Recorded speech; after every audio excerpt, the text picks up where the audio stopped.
في كام كلمة كنت عايز أي شخص أو أي واحدة تفهمهم. الكلام ده يا جماعة مش ببلاش والله، الكلام ده غالي، ده للي يفهمه. إيه معنى الكلمتين عشان ما تخشش في متاهات معاكم؟ كلمة كما تدين تدان، في ناس بتستهتر بيها قوي، في ناس بتستقل بيها قوي وتقول إيه، أنا هعمل شر دلوقتي وبعد كده هعمل خير وربنا هيسامحني. بس لا لا لا لا، في نقطتين لازم تفهموها. كما تدين تدان، زي ما عملت حاجة هتتجازى عليها، والخير اللي انت هتعمله برضه هتتجازى عليه. مهما كان الدنيا هتلف، والحاجه اللي انت عملتها غلط هتيجي فيك، هتيجي في عيالك، هتيجي في امك، هتيجي في ابوك، هتيجي في اي حد، بس هتيجي فيك. عشان كده بنبه كل شخص ما يعملش غلط، ما يقولش اللي انا هعمل غلط وبعد كده اعمل خير وربنا هيسامحني. لا، هو ربنا هيسامحك. هتعمل خير هتتجازى عليه، هتعمل شر برضك هتتجازى عليه. تقول لا اعمل شر وبعد كده اعمل خير وربنا هيضرب الاتنين في بعض، لا لا لا، طبعا مفيش منه الكلام ده.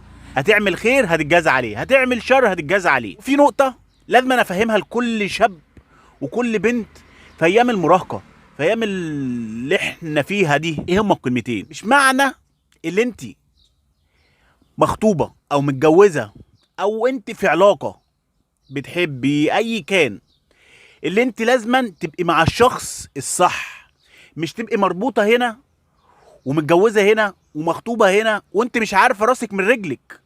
لا طبعا، لازما تخلي بالك وتركزي كويس. اللي كما تدين تدان، ولازما نحط تحت الكلمة دي 50,000 خط. ليه يا احمد انت بتقول كده؟ ما انت لو انت مخطوبة وعارفة حد تاني على خطيبك، ده من ناحيته خيانة، ومفكرة اللي انت لما تتجوزيه او لو انت هتكملي معاه وهتسيبي التاني، هل هو هينسى؟ ومفكرة الجواز والحلو بتاعه والنوم بتاعه هل ده هيستمر على طول؟ لا لا لا لا، الجواز كله كده شهرين ونخش بقى في الاساسيات. عندي وعندك نقعد قاعدة كده عربي ونفهم اللي عندي واللي عندك. وكل اي حد مفكر ان الجواز كلمتين حب ومشاعر واحساس وخلصت الموضوع على كده، لا لا لا لا لا.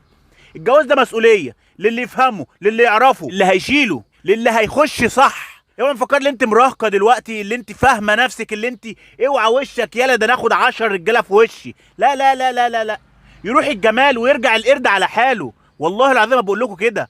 اوعى مفكر ان انت لما انت تتجوزه وتبصي بره وتقولي ربنا هيسامحني كده ربنا هيسامحك، لا، ده هيديك ايام اسود من قرن الخروب. ومفكره ان انت مثلا مخطوبه او بتحبي او بتبصي بره، هل ده هيعدي على خير؟ لا والله العظيم هيعود لك، لا فيكي لا في عيالك لا في اي حد من اللي تبعك، ودمه يبقى دمك. عشان ما تجيش تقولي هو انا عملت ايه في حياتي. عملت ايه في حياتك ازاي؟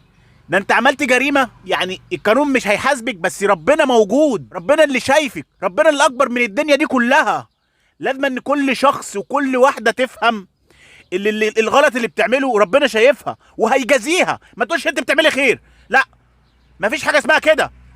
عملت شر هتتجازي، عملت خير هتتجازي في كده وهتتجازي في كده. ما تجيش تقول لي ان انا شربت خمره ومش هعرف اصلي. لا، انت ممكن تشرب خمره وممكن تتوضى وتستحمى وتخش تصلي عادي، بس ربنا هيجازيك على الاثنين. يعني ده ليه سيئات وده ليه حسنات.